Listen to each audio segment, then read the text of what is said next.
Hello, true art believers. Welcome to my YouTube channel where I make videos of acrylic pour paintings. I do live stream drawing videos on occasion, not as of lately. And most importantly, I have interviews with artists internationally around the world. Before I start, make sure, please make sure to smash the subscribe button and hit the notifications bell. Tonight, I'll be talking with the incredible Ashira Siegel Fox. Ashira's I messed up already. Ashira is an expert mixed media artist who literally draws with her sewing machine. I am really excited to hear what Ashira has to say. Thank you, and most importantly, thank you, and enjoy the show.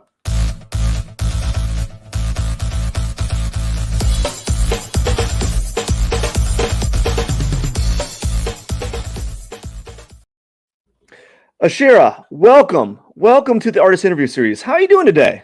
Pretty good. How are you, Matt? I'm doing pretty good as well. I had a lazy a lazy Sunday, like literally super relaxed lazy Sunday. I didn't sleep in, but I woke up the normal time, actually 2 hours later than my normal sleep time, and I woke up my daughter. My daughter woke up me, and then we watched. What was it? What did we watch? Did you watch Sunday morning cartoons? As close as you could. I have a little bit of a internet lagging connection right now. I can see a little bit my little bars are going up and down here. That's great. Anyways, okay. We want as close as you could to have Saturday morning cartoons. It was if you give a mouse a cookie, and it was entertaining enough for her to watch, and then I just slept longer. Nice. And then I took an hour-long nap around noon. I've been living the life. Yes, that was the best lazy Sunday. Although I did go grocery shopping. How about you? Woo. Yeah, yesterday I told you a little bit. I was not feeling so hot, but today has been a lot better, and I'm just excited to be here. Well, I'm glad you're here. So, Ashira. Yeah. Tell me about your work. Ooh, we're jumping right into it. Sure. Yeah, I'm a mixed media artist. I work a lot with my sewing machine. I dye and paint papers in various ways, and then I use those papers to build collages that I sew. So I'm not really gluing them down, I'm sewing them down. And I work with resin as well. So sometimes I mix the resin and the paper on wood panels, which is really fun. Yeah, my work's really colorful and bright and lots of texture. Some of it's like 3D because it kind of like comes off the panels. Actually, you can see a little bit in that fish piece behind me. Mm-hmm. It's not really close though, so yeah, so that's a little bit about what I do. And you're using hand-dyed fabric, or is it paper? I use paper. Yeah. And what's the dyeing process? What do you use? Like, how does that work? So it depends on what I'm doing. Sometimes I'm using like actual dye that one would use for clothing. And so I will, sprinkle it or spray it or do different things to get the textures and colors that I want. And then I'll go back in with like different types of paint and add more textures, sometimes spray paint, things like that. I just really love like a lot of color and a lot of texture. And then I have like this awesome pile of papers that are already kind of their own artworks. Mm-hmm. And then I'm able to pull from those and kind of organize my collages. I can show you one if you want. You can see what I'm talking about. Please. Okay. This is one of my more recent pieces. So, can you see in there? Yeah, I can see the thread there. Yeah. So, and I actually really like when it comes down off the page. Like, So I'm going to frame this. I'm not sure how I'm going to frame it exactly, but I would like the strings to hang down so you can see like um, the different textures and like paper colors. Yeah. And then up here too, there's like there's probably about 6 different papers in the sun, 6 different types of papers. And the plant, man, I don't even know how many papers are in there. But the papers themselves are kind of interesting to me because depending on like where and when I made them, they kind of have their own story. So it's really fun for me to, like I'll make these stacks of paper and then over like I'll use them for years because I'm making like larger papers and then the pieces I'm taking all these little tiny little bits of pieces. So it's fun when I pull out my papers. I'm like, oh my gosh, I remember I made this when I was at that studio in downtown LA, or I made this piece, these papers when I was living at the brewery, which is this artist colony near downtown LA. So it's really fun. They're kind of like memories for me also. So it's special. It's really fun to make the papers, and then it's like really sweet to find the papers again. Like they're kind of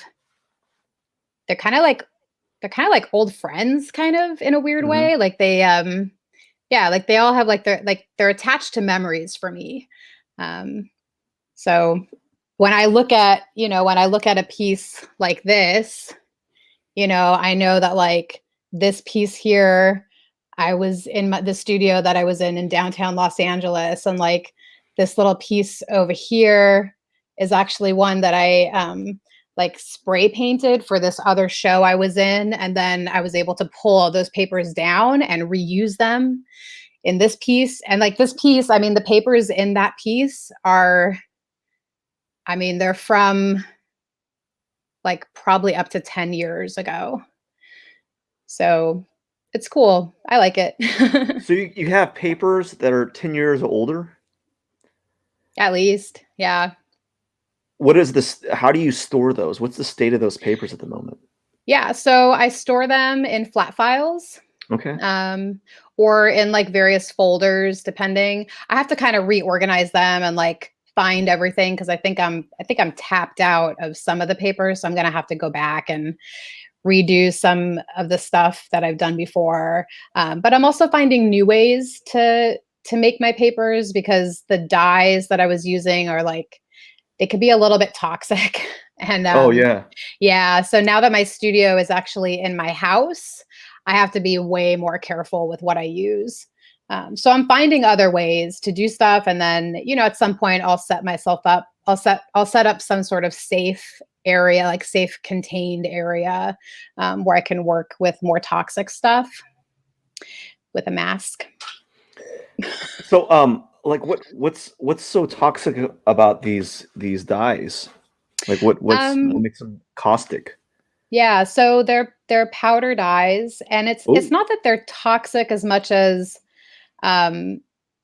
they can build up in someone's system. So it's like somebody can become allergic to them over time. So it's a cumulative effect. And so if I'm working with them for like years and years and I don't use protection, I don't use, PPE, like personal protective, I don't know, what's the last word? Equipment. That's it. hmm So I have to be careful. I have to make sure I'm wearing gloves and a mask because I don't want to inhale any of the powder because it's a powder dye that I use. And it's real fine. And I have to be careful because I don't want it can really get on everything. Yeah. Which wasn't a huge deal when I had like a separate studio in a warehouse. But at this point with the studio in my house, I have to be like way more careful, especially, I have 2 little kids and a cat. I just, I don't want my artwork to harm anybody. Yeah. Yeah.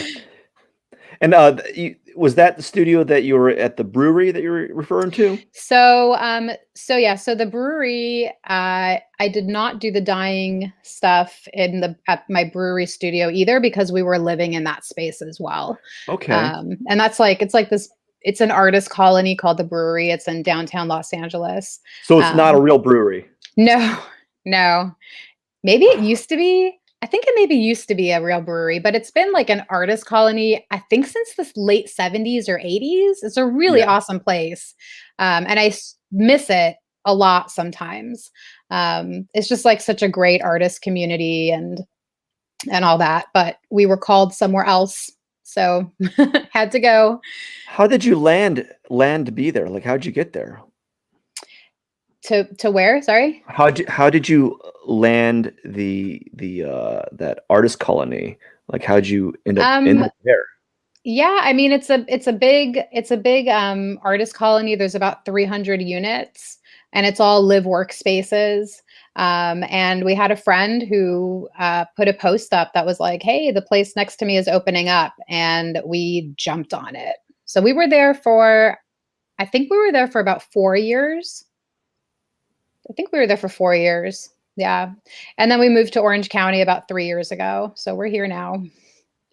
What was nice about that artist colony? It was so sweet. It was so awesome to be surrounded by so many incredible artists. Like every person living there pretty much is an artist. And so if there's 300 units, then you can imagine how many people are there. And Yeah. then twice a year, there would be art walk where we could open up our studio homes to the public. And that was really special. So I got to host, because we had a large space, I got to host other artists as well. So that was always really fun. I made a little collective for artists who are mothers or parents of young kids. So that was really awesome for a while. We showed a bunch of artist moms. And yeah, it was just really cool. Like I do miss it. And if anybody's ever in LA for the art walks over there, like definitely go. I think there's one in the spring and one in the fall. But I think they were not open for because this year because of COVID. Hmm. So yeah, Did but they? it's really sweet like having an artist community around you, like where I live now, I love our neighborhood. But it's really residential and I'm sure there's artists that live around here, but I certainly don't know them. Yeah. Yeah. Artists can be like kind of hermits. Like you just kind of do your own thing by yourself in your own studio. And I'm curious. Did that artist community have like was your living space, did it include like a communal like studio space, or like did you have like a designated room, or how did that function? How that So work? the spaces were the artists to do whatever they wanted with, like to divide it up however they wanted. And there was no requirement that the artist had to work in their living space. Like there were Uh-huh. artists who lived there and then had studios elsewhere, probably. I had a studio elsewhere at the time as well, to do stuff that was more toxic. Uh-huh. But yeah, we had one spot that was about 1,800 square feet, and then we needed a bigger space, and a bigger space opened up, and so we had a space that was quite large, but very open. Like it was this huge open space. So we had to, build out walls and all that kind of stuff, which it takes a while. It takes a lot of energy and money and Hmm. all that. Yeah, and then it was time to move, so we moved. And that wasn't the living space, that was like the actual workspace? It's both. Okay. Yeah, it's all live work, and it's actually officially live work for artists over there. Hmm. Yeah, because a lot of times, like artists will have these studios, and sometimes they live in them also, and it's not real legal. I know I did that in New York when I lived in New York. Lived in Why a is it space that was not really legal to live in really, why is that like in New York? Do you have because a it's not. It wasn't zoned for living. It was zoned um commercially. and then Yeah, and you lived in New York, and yeah. what was that like being an artist? New York, it was amazing. I mean, I think I moved back to LA like 2007, maybe 2006 or 2007. So I've been back in LA for a long time. But New York has my heart. I mean, I was there for most of my 20s. And I feel like I really sort of came into my own in New York. So yeah, it was really awesome.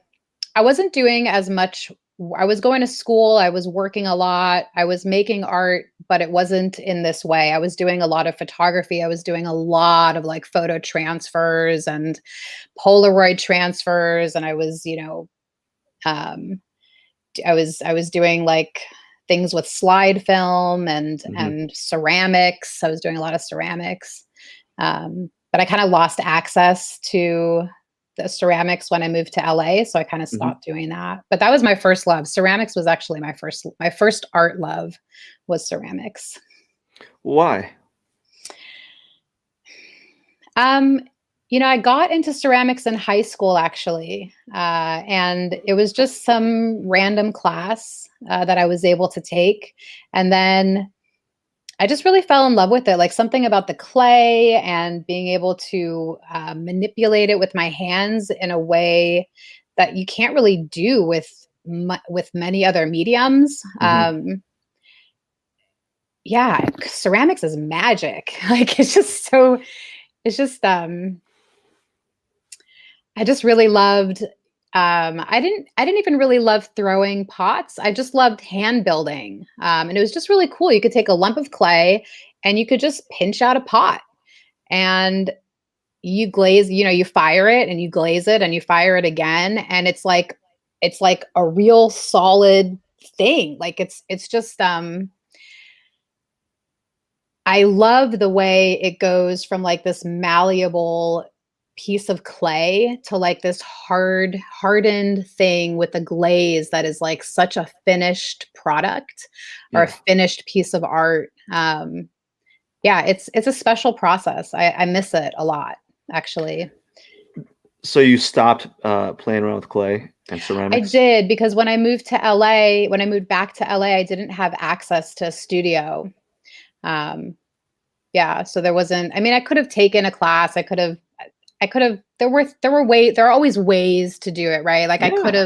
I could still like, get myself into like, a studio share or something. But it's just not I'm doing other stuff now and Hmm.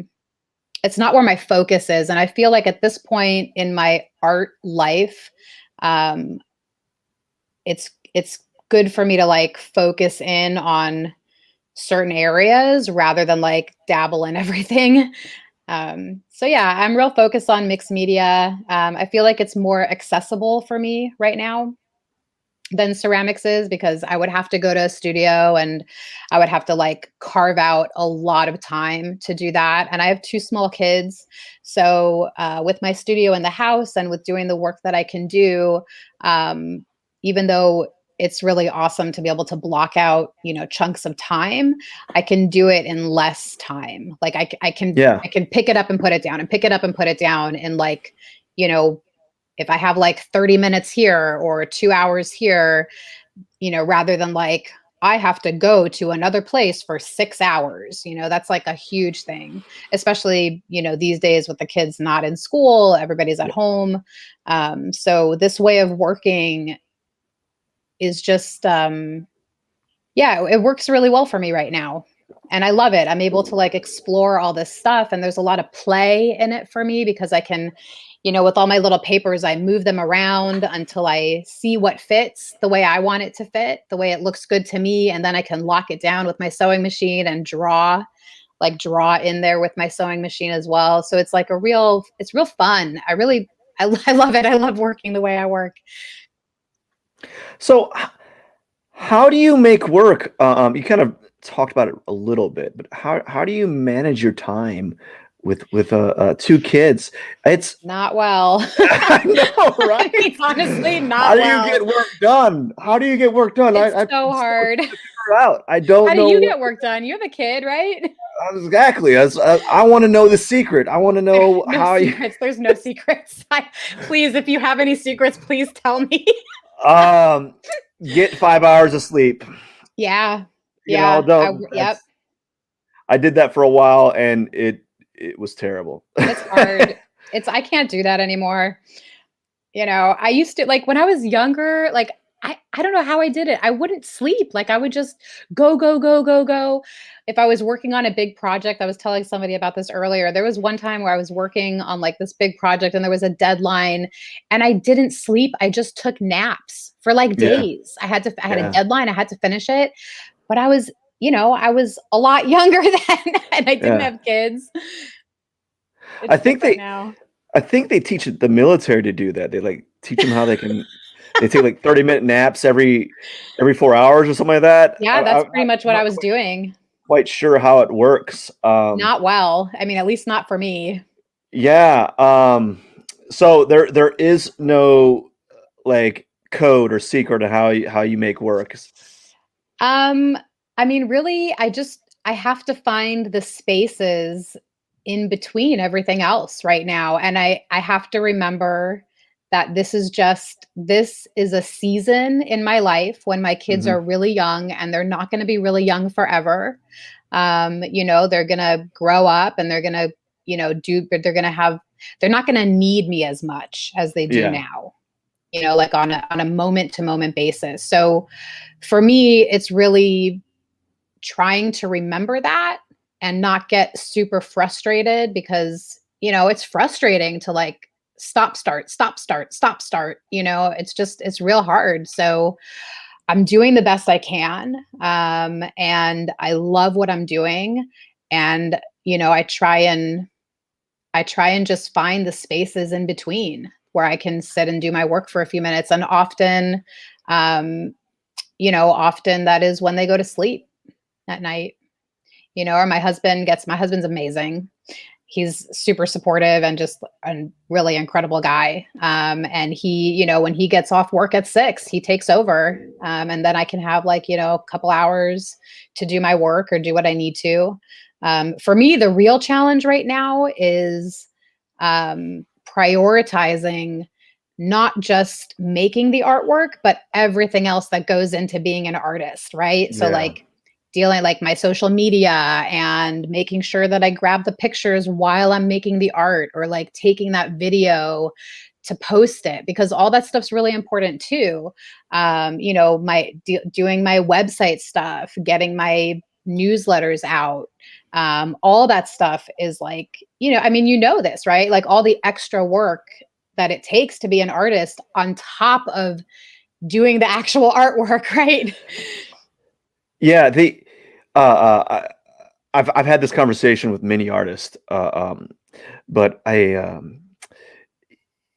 it really I feel you. I understand. Uh, Not with two, I just one right now.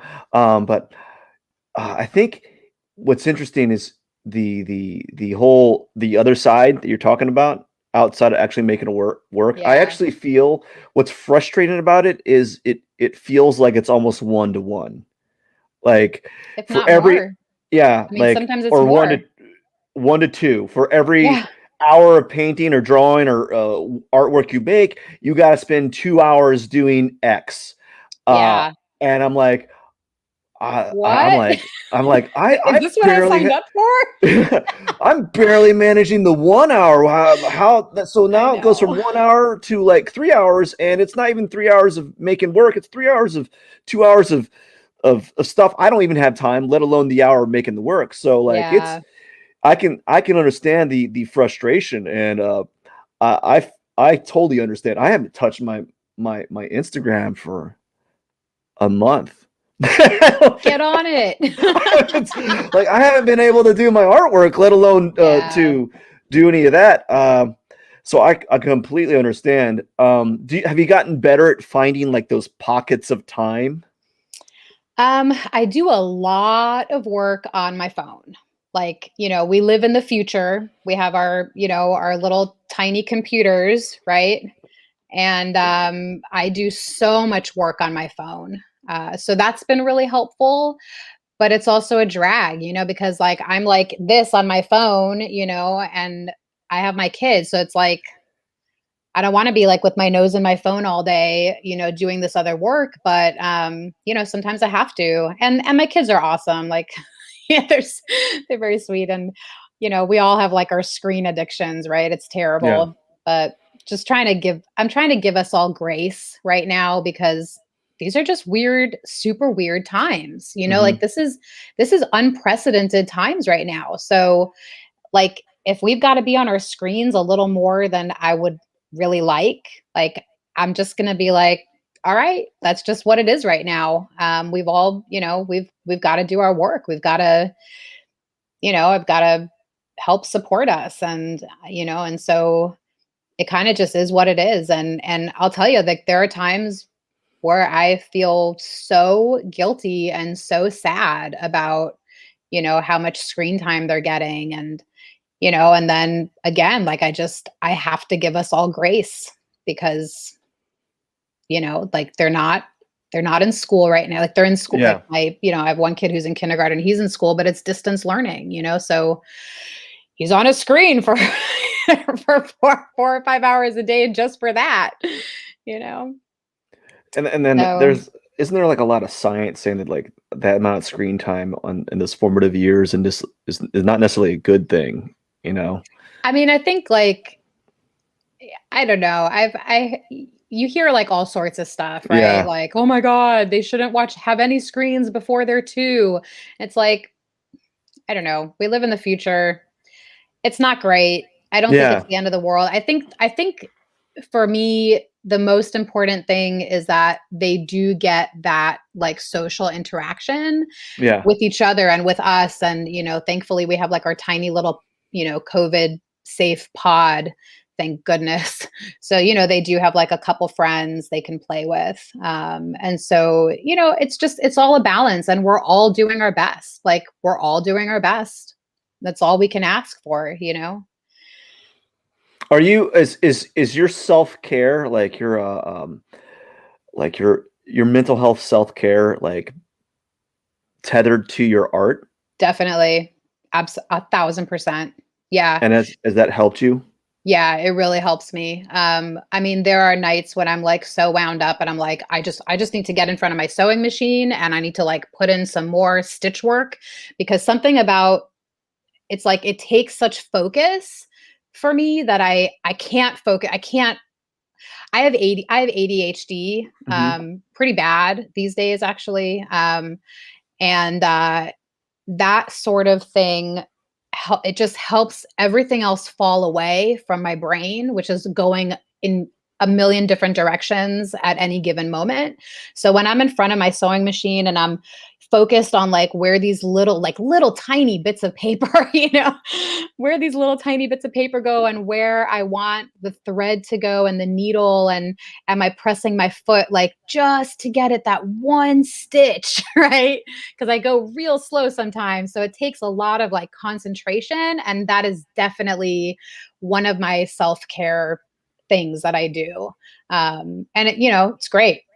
It's, I'm able to like make this work that I love. And it also helps me, it helps my mental health, like really helps my mental health.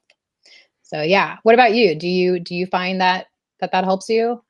Actually, I was just thinking the opposite for me. I like I am so concerned about what's going on outside of my art that I have a hard time focusing getting into that that uh Zone. that deep state. Yeah. Like I would like in order for me to get that state, it's usually around an hour and a half of like just fighting against it, and then eventually around 1 hour and 30 minutes, that's when I get in that kind of flow, Yeah.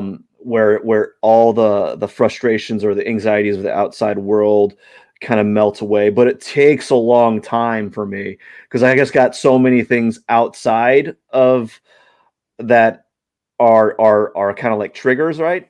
Yeah. So it's really hard for me. It's a very frustrating position for an artist to be where you have to like almost rub your like you're dragging your knuckles on sandpaper just to get Yeah. to the point that art bliss that you really enjoy. um and Yeah. because of that thought process, it's it makes the artwork harder to work with because I'm questioning myself. So I go to the gym. I work Oh, out. that's great. Yeah. Yeah, that's good. I started doing Pilates, which I love. It's on Zoom. I started doing like Pilates on Z- Zoom. My Zoom instructor's amazing. Zoom Pilates. Yeah, What do you do? all sorts of mat Pilates exercises. Are you But I sore wanted to, at the end of it? huh? Are you sore after it? Yeah, girl. Yeah. No, I feel I've only been doing it for like a couple months now, and I feel my core is so much stronger. Like I just feel overall really much a lot stronger. And it doesn't feel like afterwards, it's like, oh wow, that was a workout. Yeah. But while I'm doing it, my instructor's so amazing. And they um with each exercise, they sort of stop me before I'm going too far. Hmm. Like it's amazing. They're really able to like read me and, not have me go farther than I need to go. So that's been real helpful because I have like some old injuries that I really don't want to mess with. Hmm. But I wanted to say that space, like I have a real hard time sometimes like getting into the making of the art, like because there's Yeah. so much else going on. And so it really takes something to like be able to sit down and do that. And, you know, sewing and doing all this stuff, like if I can just be like, okay, I'm going to just work on this piece, I'm just going to get down, I'm just going to do my sewing, then I'm okay. But if I have to do anything where I'm like I have to set up or I have to move things around, and then it takes a lot for me to get in that zone as well. And I'm trying to figure out ways to like shorten that time because I don't have that time to spare right now. Yeah. Yeah. I totally So understand. I don't know. Somebody suggested like making a special drink or doing some sort of like ritual thing that kind of delineates like, I don't know if that's the right word, but like, separates like the space from that space. Just like some sort of like brain thing where like you do it and your brain is like, "Oh yeah, I know that. Now we're going to go into that signal means that we're going to do art now." I haven't Yeah. figured it out, but I'm thinking about what that could be. Like, I don't know, maybe it's a walk down the block or like a 3-minute meditation. I'm a terrible meditator. I don't do my sewing is my meditation, honestly. Yeah, I've done that whole like trying to establish some sort of like trigger or like a habit where it sets you up for that. Like I used to get up really early and I would meditate and then I'd journal and then I'd go do my work. But I found that as you've kind of stated, like that time, that that small amount of time, like I don't have that time to sacrifice to do that Yeah. because because I was finding like I was feeling so good from after doing all letting all the all that stress out. I was feeling so good from journaling all my worries and then meditating that I was doing it a little bit longer because it was making me feel better. But it was like a catch 22 because Yeah. by the time I got done with that, it's like, oh, okay, it's time to do my artwork. But still, I had that small like momentum, like snowball effect, where I had to build that snowball to gather that momentum in the drawing. So it's weird times, you know. Yeah. It's Yeah. also the it's also the fact that having a kid and being an artist are very hard things to do, you know. Um, I really envy, like I know that there are artists who bring their kids into their work. Um and like like a part of me is like real envious of the people that can do that with their practice, like have their kids work on pieces or like have their kids like making their own art while they're making their art, and like I just can't do that. Like it doesn't I can do other art stuff with my yeah, kids, but you know, yeah, like when I'm doing like my own artwork, I can't have my kid I can't have my kids around. yeah. Well, I mean, I don't know about you, but like, if they're doing art with you, you're only giving yourself about 10 minutes. They'll like they'll. I don't know about your children, but I know mine. When you start, you take like you gotta. I put on like a little smock, right, Yeah. and I change the clothes so that she doesn't dirty herself, like Yeah, dirty her get new paint clothes. everywhere. And by the time I put that on, and it's taken 5-10 minutes to do that, and she'll work on her little finger paint for 5-10 minutes, then she'll be done, and I'm Yeah. just now like, You're like barely set up, right? Like, yeah, and then like, oh, okay, put my how utensils old is your down. kid? Two. Oh yeah. So I'll put my Yeah. utensils down, Forget it. clean her up, and then like, there you go. Well, I almost got to it, right? Right.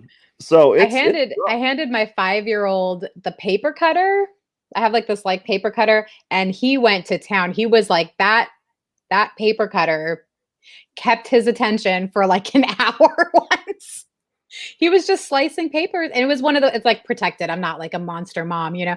It was like it's the blade is protected, so there was no way he could like slice his fingers or anything. But Mhm. he just, you know, he I gave him some papers, like some old papers, and he just was slicing these like, "Mom, look, it's a triangle. Look, I made a square." And he was like doing all these shapes, and it was just so cute. So I think there's like stuff like that, but 2 years old is I think a little harder. You can put him in like yeah, like people put them like their kids in like the cardboard boxes, not clothes, obviously, like these big cardboard The boxes with like, box. yeah, here, go in the box. No, but like with markers or crayons, and they can just like go to town inside the box. Oh, that's cool. Yeah. I mean, but still, like a 2-year-old's a 2-year-old. They're not going to want to be in there for, more than a few minutes. Maybe put But some LED lights in the bottom so it's cool, look like a dance club thing. So, Ashira, what was art like for you as a child? um I don't think I did a lot of art as a kid. Really? Yeah, I mean, I drew, stuff here and there, but nothing really. I took in a lot of art. Like I grew up in Los Angeles, and so I grew up in Los Angeles in the 80s. There was a lot of graffiti around, and I remember like, you know, just looking at like all the graffiti on Yeah. the streets, like on our way to school. Um, but that was not really encouraged, I guess. Like Yeah. I remember being a really little kid, and I don't know, I must have been like 6 or 7 maybe. And we passed by some like amazing graffiti mural. And I remember just like really just like, wow, like, Mom, did you see that? And she got all like, she was like, that's graffiti, like that's bad, or like something. And I remember being really, really confused and asking her, she explained to me that it was illegal, and although now that I think about it, it was a mural, so I think they probably had permission.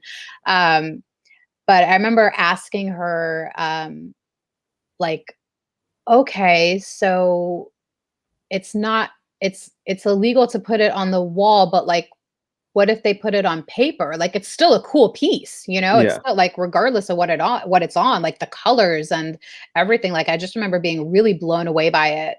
Um, but I don't think I had much art or anything really until like my senior year of high school when I took this ceramics class. Um, like maybe I took a painting class, but I don't even know if we no, I think I had like a watercolor class or something in high school, but it wasn't much.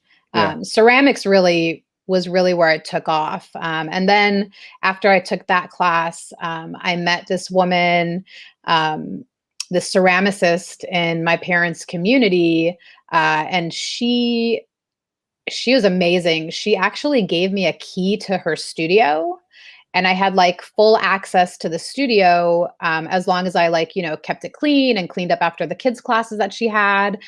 So I was like 17 and had like a key to this ceramic studio and was like making all this stuff. And that was really awesome. Um, and I've always been like creative, but I didn't really do anything officially, and really until then. And then when I got myself into college, I went to college a little bit late. I was already in my like early 20s. So when I got myself into college, I was taking like a lot of ceramics classes and photography classes. I stayed away from painting for some reason. I was never really interested in that, until now. Like now, I'm like, maybe I should take a painting class. Like I use paint in my work, but I don't like paint like the Mhm. way like painters paint. You know what I mean? Like I'll like slap paint on stuff, and I'm using paint a lot more now with these mixed media pieces, where I'm painting paper and then sewing on top of them. So that's been really fun. Yeah, I should probably take a painting class, get some basics down. I don't know. I make What it did work you for me, you know. What'd you go to college for? I went to college for media studies and women's studies and studio art. I Okay. kind of like made my own sort of thing. Um, And th- and when did you start being acting more as a full-time artist? yeah, so it took me a long time. Like I've been an artist for well over 2 decades. But it took me probably until I mean, it took me a few years to actually have the confidence to call myself an artist. Because before that, I was just like, yeah, I just like to make stuff. Like I don't need to label myself anything. I just like to Hmm. make stuff. I think also the word artist it means so many different things to so Yeah. many different people, and so it didn't really mean anything to me because of that. Like it was just like, all right, sure, like Joe Schmo can call themselves an artist. Like, who cares?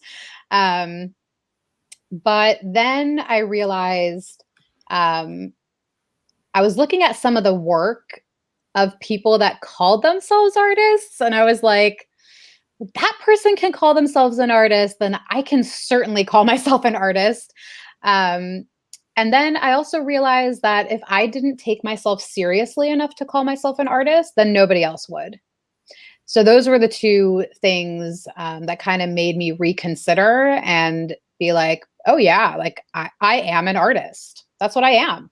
And then also just um, I did ceramics, and then I was always shooting photos. And when I was in college, I was in like, the black and white photo labs and the color photo labs. And so like playing with that stuff more. And like, I just realized, that I'm always going to be an artist. Like, it's just for like a lot of artists, it's just who you are. Like, Yeah.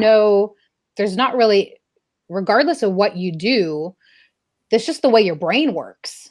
It's like the things that speak to you. And, so I think at a certain point, like there just wasn't any getting around it for me. Like I was like, all right, I'm an artist. Yeah. So after you're seeing some other quote unquote artist work and seeing their a little suspect quality, you're like, I might be better than that person. It No, I'm wasn't kidding. even like it wasn't even like I might be better. It was more like, oh, anybody can call themselves an artist because it Yeah, means so many different things to so many different people. So it doesn't really matter, yeah, like, yeah, it doesn't, it's a weird word, it you know, is. it, it's, yeah, like, It is a very weird word because, like, as you stated, it means a multitude of things, right? Like, or yeah, a musical artist, an actor or an actress, right? Like, was it a theater artist or like a dancer? What would you call like would that be an artist? I guess right. And then uh, like you have like a working artist and a yeah, fine artist, and yeah, there's just so many different ways to be an artist that I felt yeah. like, sure, like, sure, I'll take that word for myself. I like Take it. it. It's cool. Did you you said at the time when you were in New York, you were doing a lot of like what was it, Polaroid transfers or photo Yeah. transfers? I was Um doing a lot of transfers, I'm photo transfers. I'm only familiar with a few, but could you kind of break that down, unpack that for some of the viewers? Like what, because Sure. I'm familiar with like, is it like gel medium and Mhm. I think acetone transfers only Yeah, a there's little, so but many different ways to make transfers, and it's so cool. There's so many cool ways to make transfers. They're so fun. I really encourage everybody to just Google how to do photo transfers, and you'll come up with so many different ways. I did gel medium or matte medium transfers. Those are like they all have their quirks, and they all have like, like with the gel medium transfers, you have to like kind of rub the back of the paper off. And I Yeah. remember like my fingers would get like all like sore, because I was like rubbing to kind of like wet the paper and rub it off. And then with acetone transfers, I think there's also is it wintergreen oil maybe? I think you can also do it with, don't quote me on that. I think you can do it with wintergreen oil. And that's like, you kind of paint it on the image, and then I think you like rub it with the back of a spoon or something. Actually, I haven't done that in a long time. I don't remember that process, but the Polaroid transfers are really cool because you can there's a bunch of different ways to do them. I had a slide printer, so I was shooting a lot of photos on slides and then printing them onto Polaroids. And then you kind of like, gosh, I have to remember. There was one way where you like put it into hot water and you like lift off like the actual like top layer or so of the Polaroid, and then it's like you get like this really beautiful kind of like wavy sort of image. But they rip really easily. Like you have to really, it's a lot about like the touch of it, right? Like you have to kind of, I know I'm like doing this thing with my hands because I'm remembering like how like gently you have to like lift it up and kind of like lay it out, and bless you. And it's like, it's wet. So you got to kind of like spread it out very carefully. Like it's a whole like, process. One of my best friends, his dad actually gave me a Polaroid transfer book, and I still have it. I still have that book. Yeah. So that was a long time ago. But it's really cool process. It's a little hard to do now, I think, because I think the film is a little harder to get. Yeah, they don't have, doesn't it have to have like toner in it or something like that? Or If you're printing, if you're doing like transfers, like paper transfers, okay. then I think you need I think it's an ink. I want to say it's an inkjet that you need, right? I think you I could don't do it know. with, yeah. I think because that's the one that like like the ink lays on top, right? Yeah. Yeah, that's the one for and you can do, it doesn't have to be photo transfers if you're doing that sort of thing. It could just be any image that you print, really, It's real cool. It's just so versatile. It makes like a watercolor effect, or like a wash effect way that like Yeah. goes onto the other paper and it flips the image, doesn't it? At least I think I it flips mean, it. that's just up to you, right? Like, yeah, because you're putting it face Yeah. down, but you can like what I would do is I would just like in Photoshop or whatever, just flip it and then Yeah. print it, and then I would have it the right side, the right way. Yeah. The Polaroid transfers though they're just so cool. They were so cool. I loved making them. But it was expensive. It was like because for every one you got right, you got like 10 wrong. Yeah. That's the So thing about, there's like the transfers can be like beautiful, but like as you said, you taking a gamble each time because they don't always turn out right each time. Like, yeah. it's not like this is how it's gonna look like every time that you try one. And like, oh my gosh, did not work out. But I love like that's part of what I love about making artwork the way that I make it is that there are those surprises, and I like, I plan certain stuff out, but a lot of stuff I don't. Like Yeah, I'm in the moment and I'm like looking at what is going to look good to my eye in that moment. I'm not one of these artists that like plans out every detail before I do it. Like I love seeing like the different effects of things, and like especially with the Polaroid transfers, like every single one is different, because of the way the gel or whatever that top layer is, like it's so delicate that it just kind of does you can guide it, but it's kind of going to do its own thing. Yeah. yeah. So So how do you start your artwork? Like, what's the beginning phases? You say you don't plan much, but Is there an initial idea that or something that Yeah. sparks like the art process? Yeah, totally. For me, a lot of the planning it depends what I'm working on, right? So like I'm working on a series of 12 small mixed media pieces that are painted. They're like um, abstract painted backgrounds, and then I'm sewing on top of them. So for like the abstract painted backgrounds, I pull different colors. Like I decide on my colors and I'll mix some colors up so that they have like some sort of continuity. And then but I don't really plan like where the colors are going to go. Like that's more in the moment for me. um, and then when I'm stitching on top, I'll have some sort of idea.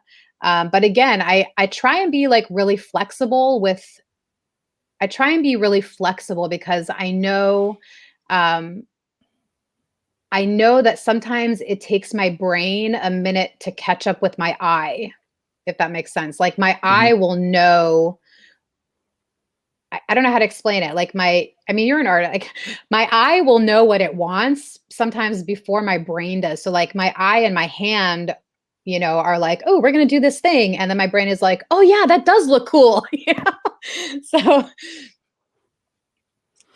yeah. So I plan some stuff, and then other stuff I just kind of see where it takes me. It really depends on the piece. Yeah.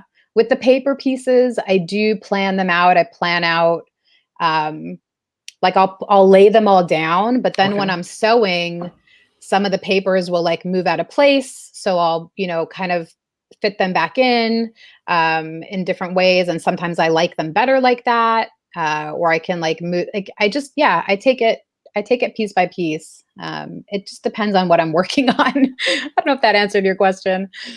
Is there any like secret techniques that you that the average person wouldn't know is being employed in your work? I mean, just sewing on paper is kind of like one of my secret techniques.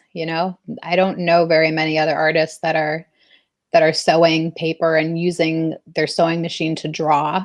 Yeah, that, Um, that's not very common. it's not real common. I think I know one. I think I know one artist that does that. Yeah. I just recently discovered her too, so it's been um no yeah, I don't know any other artists that sews on paper. Are you worried about does the how thick is that paper? Is it like really durable or is it like brittle paper? I don't know. Like, It really again, it depends on the paper. I don't work with brittle paper because then, it'll ruin my machine. I'm mhm. sure my machine is actually not very happy sewing the paper. Yeah. I probably should take my machine into like a, sewing machine shop and have them like clean it and take it apart and service it and all that because it's been many years since I've done that. Um, so no, I don't work um, with like paper that's going to fall apart, but I Mhm. do work with some very thin papers, but they're strong papers. They're like plant-based papers or Mhm. that sort of thing. So I work with rice paper a lot. Um, I like that a lot. It can get pretty wet and then but it stays pretty strong. And I've been working with that for years. And then like with some of the paper stuff, I use resin as well, and so that's been like when I discovered resin. I want to say it was like in 2009, maybe. I think it was around 2009, maybe 2010. That was like a revelation for me because, Really? yeah, it was like, wait, what? I can do what? um, so the resin, and people when they see the resin pieces with the paper and like it's coming off of the panel, they're like, how did you do that? Like, what is that? And they're like, is this glass? Like it's a very I get a lot of comments about that. I think it is unique. I mean, I'm not saying that like, I'm the only one doing this, but I haven't seen any other artists mixing like the paper and the thread and the resin build these paintings. So like, for instance, I'll show you another piece. Yes. So like this one here, where it's like stitched, trying to find the camera. So this is all like stitched paper. Mm-hmm. And then you can see the sewing, but then if you like turn it to the side, you can see it kind of like, it's like So kind of, protrudes almost at half an inch or an inch, like a half inch. yeah. Yeah. And, and then like on this side, you could see like, sorry, the camera, like, I love working like this. So this is like the resin on top of the paper. And this is all like dyed paper too. And I love like the threads that come out. I made this piece before I was married. You can see Ashira Siegel instead of Ashira Siegel Fox. So yeah, when I discovered the resin, it was really like just such a revelation for me, because I was able to, before that, the only way I could think to display these like, sewn paper objects that I was making was to put them like in a frame behind glass. And I just didn't like that. Yeah. So like when I discovered the resin and the ability to, to work with the resin, with the paper, it was just like, it just like blew my mind. And it really informed my work for many years. And again, it's like, right now with the toxicity and all that, I don't have a space to do that safely right now in my house. A lot of people who work with resin, like they just use it like in their dining rooms, and they just don't really realize that I think a lot of people don't realize that resin is another one of those things that has a cumulative effect, and people can become allergic to it over time. And I really want to be able to use resin forever. So I want to be real careful with how I use it. So I'm going to have to build myself some sort of like safe space or something. I Yeah. don't know, somehow, because I need to get back to it. Like What in a what big what's way. it looks really cool with yours because it appears that it makes that paper more transparent, Yeah. and it almost looked like glossy plastic for a second. Yeah. Oh, So it resin is doesn't. plastic, right? Like resin. I So it don't has know. that kind of Is it? like, It is. I mean, resin, like epoxy resin, like I think so. It's pretty much plasticky sort of stuff, right? It's like a two-part epoxy resin. Yeah. It feels like plastic to me, like plasticky, but it's, I mean, not that the pieces feel plasticky, but it's like that kind of like sheen, that Hmm. coating. Yeah. But yeah, but like the translucency of the paper is also dependent on what paper I use. So that's Yeah. another way that I like bring texture and different elements into my work, is by using different types of paper with it. So like some are more transparent, some are not. And so that's been really fun too. Like kind of um, just exploring like all the different things that I can do. And I actually had this test piece, this like board that I was doing all my tests on, with like, oh, and like, how does resin work with this? And how does resin work with that? And what if I do this? And what if I do that? And somebody saw it and they were like, I love that. Can I please buy it? I was like, sure. so so that was a funny moment. Like they bought my resin test piece, like as an artwork, which was kind of interesting, because but I could see what they loved. I could see it. I just didn't like consider it an artwork until they said that. And so I think that's Yeah. also an interesting thing, right? Is like, as artists, we don't always recognize um like, I didn't recognize the worth of that test piece until somebody else was like, "Whoa, that's really cool," Um, but hey, I mean, it worked. Did it look like did you have like was it organized or was it like a disorganized type of test Totally piece? disorganized. Totally. I could see, yeah, it was very much like an abstract Okay. piece, because it had all this stuff all over, and like, I mean, so I guess like in some way it really was an art piece. I just, because I was using my papers in it, and drawing and putting things in the resin, and so it did have that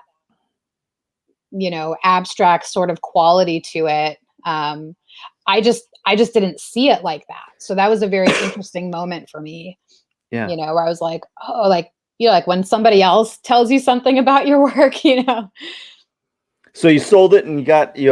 Do you have a new test piece, a new like little area that Not you're working on? yet, not Not yet. yet. Yeah, because I Is it on sold the? it when we were moving out of the brewery. Okay. And I haven't had a place to do any resin work in the last couple of years, so I haven't done any of those tests. But I'm really looking forward to getting back into resin because I miss it a lot. Awesome. Awesome. Ashira, Yes. what habits do you have that helped you that have helped you as an artist? Curiosity. Curiosity, a sense of like exploration and play. Like I want to see how things are going to work together. I want to mix stuff. I want to see how this is going to look with that and how that's going to look with this. And maybe it doesn't work for that, but it might work over here for this. And like, what if I do that? And I mean, that's how I got to sewing paper. I don't even know how I got to sewing paper actually, but it was certainly some sort of play. Oh, I do know. I Yeah. had some fabric. I had like these little bits of fabric and I was like, and I had this piece of paper and I think they were actually like the bits of fabric were kind of like just I think they were like on the paper and so it was just like kind of sparked that idea and I was like, I wonder if I can do this. It's like, oh yes, I can. And I love it. I love it. So, like I mean, I've been sewing paper since I think like since 2007. It's been a while. Ashira, Yes. I'm sorry. I just want to say your name Okay. so I can say it correctly. You are saying it correctly this whole I know. time. I Yeah. know. Good Uh, job. I'm very proud of myself. I'm so proud of you. Okay. Okay. Um, do you have any advice for other artists? Uh yeah, just I mean, I think my advice would just be to stay curious and stay open and just keep doing stuff. Like not everything has to be a masterpiece. Not everything has to be a finished piece of art. I think that for me um is one of the most important things to remember because if everything has to be like some amazing artwork, then you're Yeah. not giving yourself the space and the time to explore.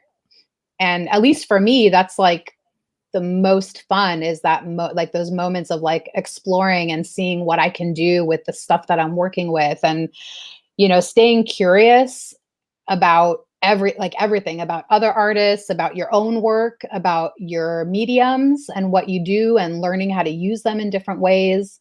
I think that's probably one of the most valuable things that I would tell another artist or somebody who wants to be an artist.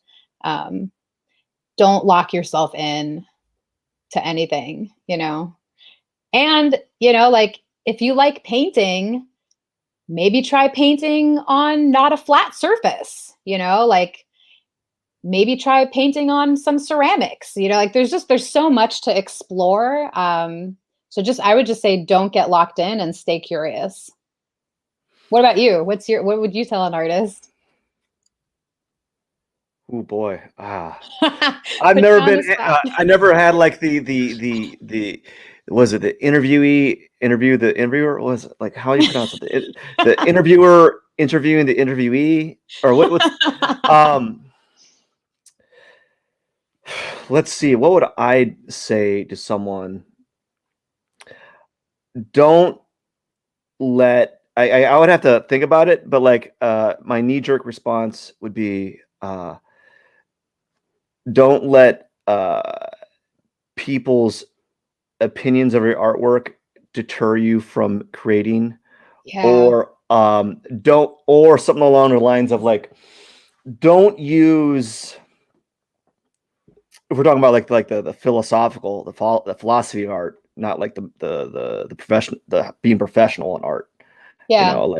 uh don't use a a third party or another person's art as a measure of what art Right. is. Yeah. I think because when you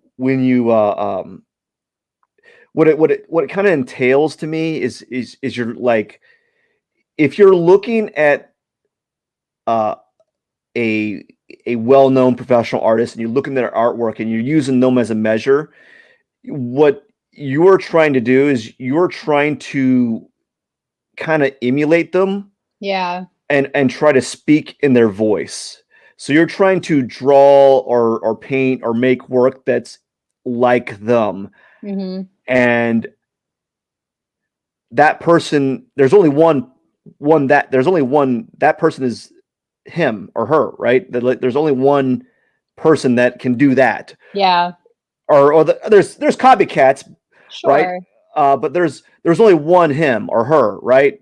Um, you got to create work that is you, right? I guess if you're going to use someone else as well, you can use it as like a guideline. It's like, Hmm. I want to strive to have the ability to draw like said person, but don't put them on a pedestal, because if you put them on a pedestal, um, you can almost invariably set yourself a failure, because um, you may not have the patience. I guess another one would be like, grow an extreme level of patience. Yeah. Like, grow an extreme level of patience, because the art takes a long time to do. And you It see these can. artists that, yeah, you see these artists that are the artists that people, the artwork that people are like aspiring to be, they think that it takes so little time. They think it takes so little time. So maybe patience could be another thing I would say. Have extreme patience. I think that's one of the biggest skills. I think If we in want to get, life, right? Having yeah, extreme patience in life in general. like when you're doing art, sometimes there's incredibly long bouts of boringness, or like it being boring, because Tedium. Yeah. Just there could like be things tedious. that, like, yeah, just doing things over and over again. I don't know. There's that whole avenue of what kind of advice I'd give to artists. It could be a big topic in itself. Yeah, Like, totally. so I guess I would break it down to like, um, what was it? Don't use other people's art as a measure, as a like a flag post, Yeah. for where you are, um, and don't let people's opinions of your art detract you from making art, because especially when in today's world where everyone's in the social media, people Yeah. can be really harsh about your artwork. You know, I notice on like Facebook, some of those groups, I've noticed there are the two trends. Like, they're either super beneficial or the opposite, which is like Right. they're just like toxic almost. Like, you join these groups so you can improve your craft, and you're not getting any constructive criticism. In fact, you're probably getting the opposite. You can just get Yeah. negative criticism. Yeah. So don't let those naysayers detract you from making your art, and learn to be bored. Uh, you know, I mean, there might be times like when you're dyeing your papers. Like, I don't know if that's the most fun part for you. It's so fun. It is so fun. Is that sarcasm, or I think most of the process for me of making art is really fun. The things that I find really tedious is drawing with a pen or a pencil, like drawing without my sewing machine, like, yeah? or like if somebody's like, "Here, draw this person," like, mm-mm, that is not for me. Give me Like, my sewing machine. yeah, I'll draw your portrait with a sewing machine. There you go. But I think one thing that you said about like don't measure yourself against like other artists also speaks to like don't judge your insides by somebody else's outsides, right? Because if you're looking at some other artist's work, you're seeing their finished pieces, you're seeing what they want to show. You're Yeah, not seeing all the failures, you're not seeing all the pieces that were crap, you're not seeing like all the hours that they spent on those, everything like that. yeah. So, that's something that I think is an important thing to do, like just across life, right? Like don't judge your insides by somebody else's outsides. The way people present, like we don't know what's going on behind the scenes or what people have gone through to get where they are and like all that kind of stuff. So that's a good, I think that's a great piece of advice. Yeah, like there's yeah, you don't know what struggles an artist had to make or like take or sacrifice to get to, sorry, I was about to cough, to the outcomes that you're seeing now, Yeah. there's a huge disconnect there, and that's the other like problem with social media is like I think I think these artists need to be more honest and more productive with their criticism, you know? I mean, people also have to be aware that, like if you're asking somebody for criticism, it better be someone who you trust and who you think their opinion matters. Like I don't I don't care what most people say about my work, like I'm not asking for, you know, critiques by random strangers. Like that doesn't matter to me. If Yeah. somebody likes my work, they like my work. And, if I'm going to ask for a critique, I'm going to make sure that I'm asking somebody who I trust and who knows how to critique in a manner that's not going to like crush me. Yeah.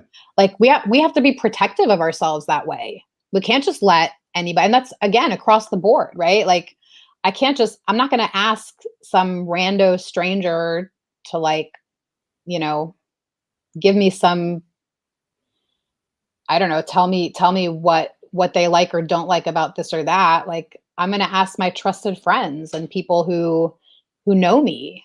So the same thing with my work. Like if I'm going to ask somebody for a critique, it's going to be somebody who I respect and who I know is going to treat me with care.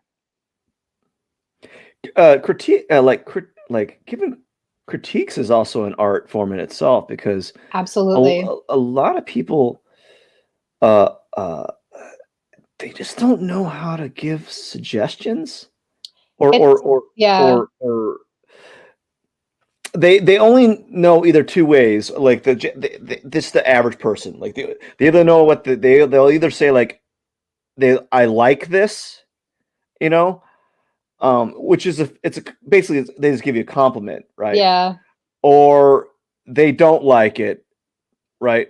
Now, if you don't like it, um, I think that's you should say like why, and then maybe give uh, some suggestions as to what you think could improve the piece. Not that the piece is flawed, but like um, what you are seeing that maybe the artist isn't seeing, you Yeah, know. or, asking questions or like, "Hey, have you considered, this over here?" Or, "Have you considered like adding in some other color?" Or like I like it with critiques, I like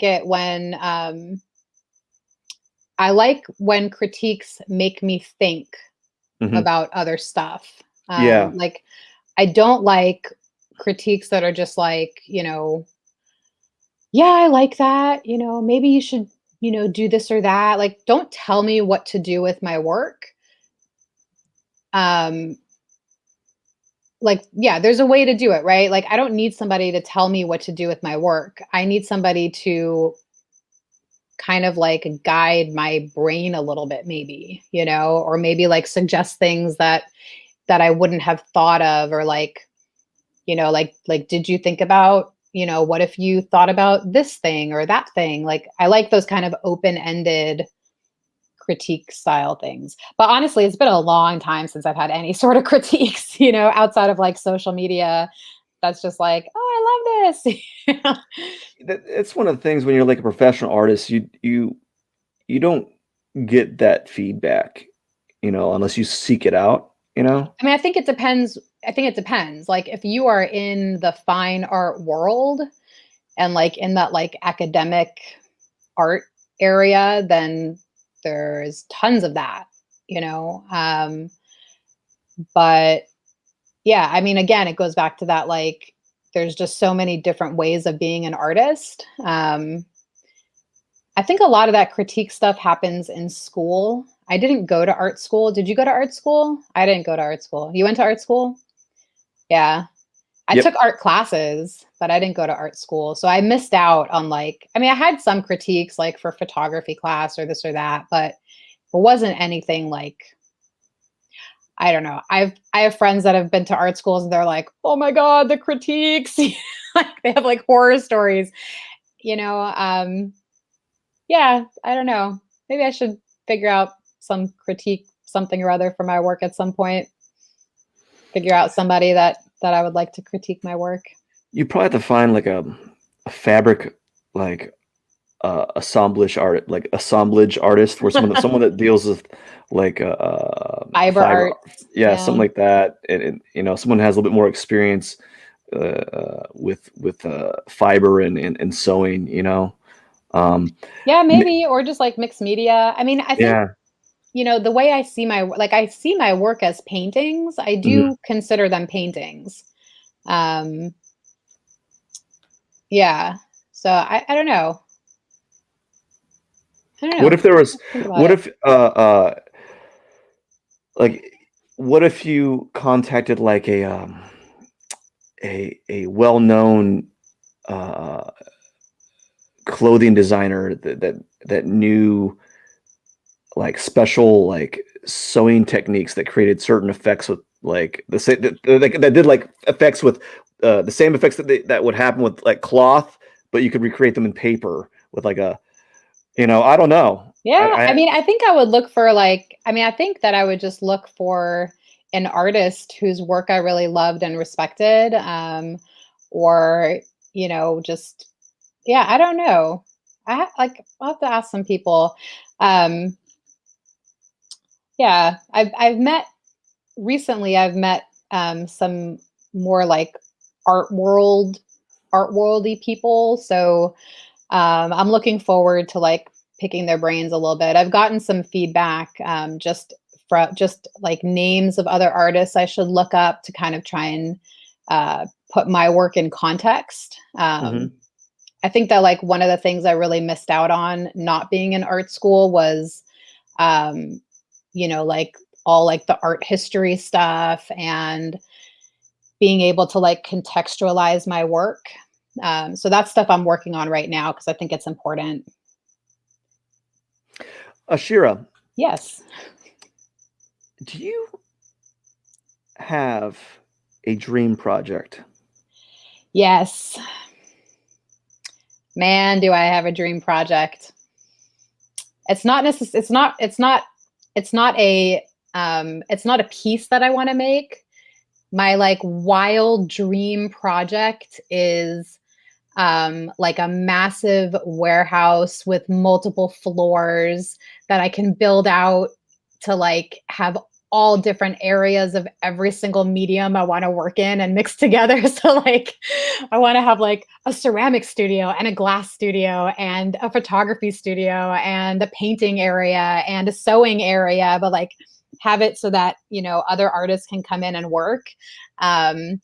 But just really had like a silk screen studio, like just have all these different studios in one massive building. And then artists can come in and like mix stuff up, like put photographs on ceramics. There's ways to do that, you know, put, I don't know, silk screens on photographs. Like there's just so much to do that mixes up all sorts of stuff mediums that I want to play. I want to do that. So that would be like my, if I had like, I don't know, $5 million or whatever it would cost to do that, that would definitely be that is my like dream project. And I've been dreaming about it for like years and years. I don't know It'd if be it'll ever happen. Anybody in the audience who has lots of money and wants to fund that, please hit me up. What you would have to like it'd be like an ultra mega giga studio with all the like every imaginable like amenities for art creation. Yes. Yeah. I mean, I imagine it to be like a 3-floor, 2,000 square feet on each floor or something. I don't know, like some massive, maybe more, some like massive amount of space, that just has areas that are separate, but, because you don't really like want to mix like sewing and clay, right? I mean, or maybe you do, like, I don't know. Um, but like keep areas kind of clean to themselves, but also have areas where you could like bring in multiple things to work on together. Yeah. So like dedicated mixed media areas. I don't know. I have like, it's a major dream of mine, actually. What would you call it? I don't know. I haven't thought about what I would call it. What would would it be called some sort of studio, or would it be an artist Maybe a co-op? factory, A some sort of factory? factory. Yeah. Would you call it the factory? Maybe I would call it Fox Factory. I was thinking something like that too. I was about to say Fox's Yeah, factory. Fox's Factory. You know, That's what we called our space at the brewery. We called it Fox's Factory. very cool. So Yeah. that's a big dream project. Let's get that started. You've stated it Please. out. It's on the Yeah. internet. So now It's out it's of my got mouth, it's out of my brain. Let's make it happen. you got to put it on your what's it called? A vision board. Yes, you got to I was going to say a dream board or something, or dream sheet or something. Put it on a vision board, Fox's Factory, and then have like a cartoon drawing of it, or a cartoon sewing of it with black thread, and then maybe has, I don't know, what a silly looking factory looks like when you draw a cartoon version of it. Smokestacks, I guess. The generic, Something. yeah. Yep. Do you have any words of wisdom that you would like to share? Drink water. Drink Get lots of sleep. water. Those are good. Protect yourself when you're using any art materials that are not like totally non-toxic. Like that's a big thing for me because I was not careful when I was younger. I would like mix clay with my bare hands and, grab the photographs out of the black and white chemicals with my Oh, yeah. fingers, like just dumb stuff, like I just wasn't. And so I think now that I'm a little older, we only have one body and we got to treat it right from the beginning. So that, I mean, to me, like safety with materials, people like to romanticize like, oh, like didn't Van Gogh like lick the tips of his paintbrushes or, that kind of thing. And it's like, yeah. And he also was out of his mind, like, Yeah. like it just, you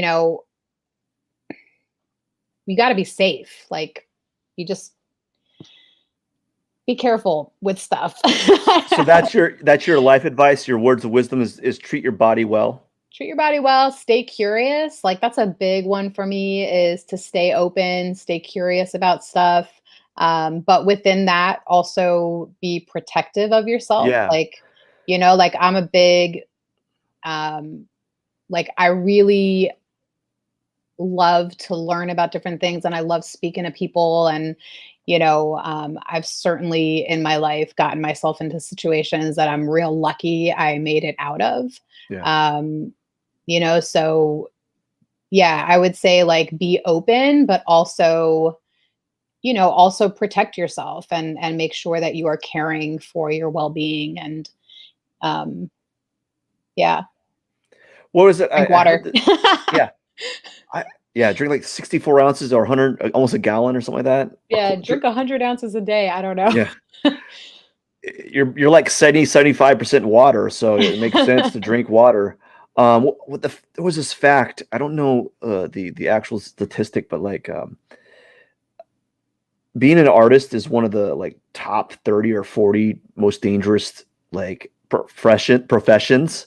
Not I don't because know. of I like, used to be a bike messenger in New York, so like I think that was way more dangerous than being an artist for me well, personally. I think it has to do with the chemicals that a lot of artists deal with. that are very, very Yeah. toxic, and most of them do not really take the precautions. Yeah. I I mean, when I first started using resin, I was using such toxic resin, and I would blow like with resin, if you want to get the bubbles out, like because it can have like these little bubbles. And so there's like, you can use a heat gun or a torch to kind of like lightly go over it, and the bubbles all come up and they pop. But I didn't know that when I first started. And so I would blow the bubbles out with my, like, I would lean back, like take a deep breath, and then go, and like, I think about that now, and I just, like, that was terrible. That was that was so toxic. Or like using spray paint indoors, or like even like when I was silk screening and using the plastisol ink, and then you have to heat it up to set it, like that's got to not be great for yeah, people to be around, for hours and hours and hours without a mask or something. I mean, yeah, there's just so many things that artists use that are,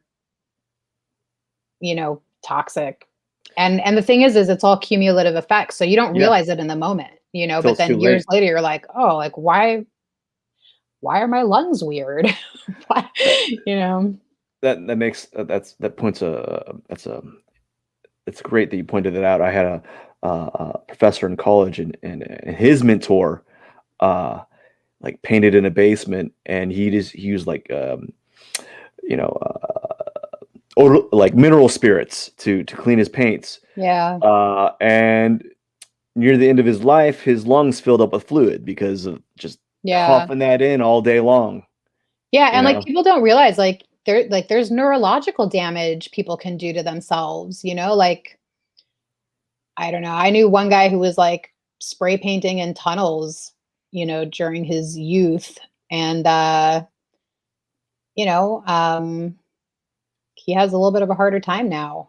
It's not a joke. And I think that like in the moment, I know for me, and I think part of the reason why I'm saying this is because I have to like listen to myself, because I can also like get caught up in the moment and like, just keep doing what I'm doing, and just I'm just going to do this one little thing. It's not going to be a big deal. Like I don't need my mask, and I do the same thing with clothes, right? Like I'm like I'm just going to paint. I'll be real careful. I'm not going to like it's like no, go switch your shirt. You don't want to get paint on that shirt, put on your mask. Like you're going to do the work, do it in a way that is going to keep you protected, And I am fully guilty of not doing that a lot. So in me telling everybody to like stay protected, I'm also really telling myself, like I have to remind myself that like even if I think I'm just going to be doing whatever it is for like a few minutes, I should still take the precautions as if I was going to do it for an hour or two, because likely it will turn into like an hour or two if I can, if the kids are sleeping. you got to be safe with a lot of those materials. I haven't dealt with that stuff in a while, but I know that some of the paints I would deal with, some of the pigment and oil paints is not really good to be like uh, touching. Yeah. You don't want to eat it. Although I Yeah, do but eat I it. mean, painters used to lick the tips of their paintbrushes, like Uh, only on Saturdays for me. right, only on If I want to get those special fine lines, right, no. right. Yeah, there's no way you can clean, no matter how clean you how much time you spend cleaning those brushes, you're not going to get the The chemicals out of point. those bristles. Yeah. They're going to be there forever. Um, Ashira, where can people find you? So people can find me on my website, ashirasiegelfox.com. And I'm also on Instagram, and mostly on Instagram at Ashira's Art. And it's that handle. It's at Ashira's Art on Instagram, TikTok, Twitter, although I don't use Twitter as much as maybe I should. I'm pretty focused on Instagram these days. I'm trying to get more stuff up on TikTok because I just think it's really fun. Yeah, all those places. Find me. Let's talk. Ashira, I just want to say thank you for taking time out of Thank your day you. and talking to me about your artwork. I really do appreciate it. It's been a blast. Thank you so much. This has really been fun. I appreciate you having me. You are so welcome. And thank you again. Everyone that's been watching, please hit the subscribe button. I really would like the support. It'd be much appreciated. Much appreciated. I'm just slurring my words already. And he Just has wanna- great artists on. Like I've seen a couple. They're awesome. yes, and every Sunday or Thursday, depending on how I schedule, I have a new artist that I interview and talk about their artwork. So please subscribe, and you'll be notified about new artists every week. Everyone, I just want to say thank you. Thank you. Thank you, and have a good night. Have a good night.